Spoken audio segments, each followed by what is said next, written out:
Comrades CPIML new democracy ఆధ్వర్యంలో ఈరోజు ఎల్లెందు party ఆఫీసులో అఖిల పక్షాలతోటి సమావేశం నిర్వహించడం. ఈ సమావేశం యొక్క ఉద్దేశం ఏంటంటే ఈరోజు మధ్య భారతదేశంలో ఖగారు పేరుతోటి కేంద్ర మతోన్మాద మోడీ ప్రభుత్వం ఆదివాసీ గిరిజనుల పైన దాడులు చేస్తూ హత్యలు చేస్తున్నటువంటి ఒక స్థితి ఉన్నది. ఆ ప్రాంతంలో 7 లక్షల సైన్యాన్ని దింపింది.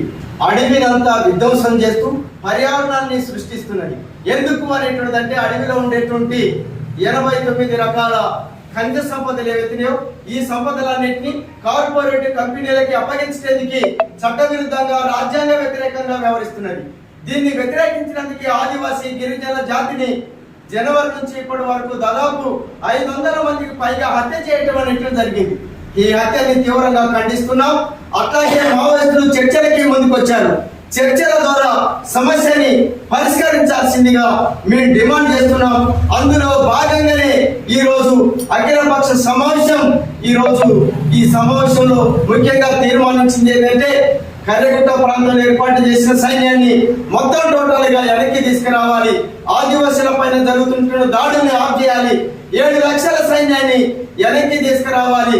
మావోయిస్టులతోటి తక్షణమే చర్చలు జరపాలని చెప్పి కేంద్ర రాష్ట్ర ప్రభుత్వాన్ని డిమాండ్ చేస్తున్నాం. దీనికి వ్యతిరేకంగా కేంద్ర ప్రభుత్వం వ్యవహరిస్తూ ఆదివాసీని హత్య చేయటమే లక్ష్యంగా కొనసాగిస్తుంది. కాబట్టి దీనికి వ్యతిరేకంగా సిపిఐఎంఎల్ న్యూ డెమోక్రసీతో పాటు సిపిఎం ఆదివాసీ సంఘాలు రాజకీయ పార్టీలు ఆ తర్వాత కాంగ్రెస్ ఇతర రాజకీయ పార్టీలు అన్నిటితోటి 13వ తారీఖున ఇల్లెందులో భారీ ర్యాలీని నిర్వహిస్తున్నాం. ఈ ప్రదర్శనలో అన్ని వర్గాల ప్రజానీకం పాల్గొని జయప్రదం చేయాల్సిందిగా ఈ సందర్భంగా అఖిలపక్ష రౌండ్ టేబుల్ సమావేశం తీర్మానం చేయటం అనేటువంటి జరిగింది.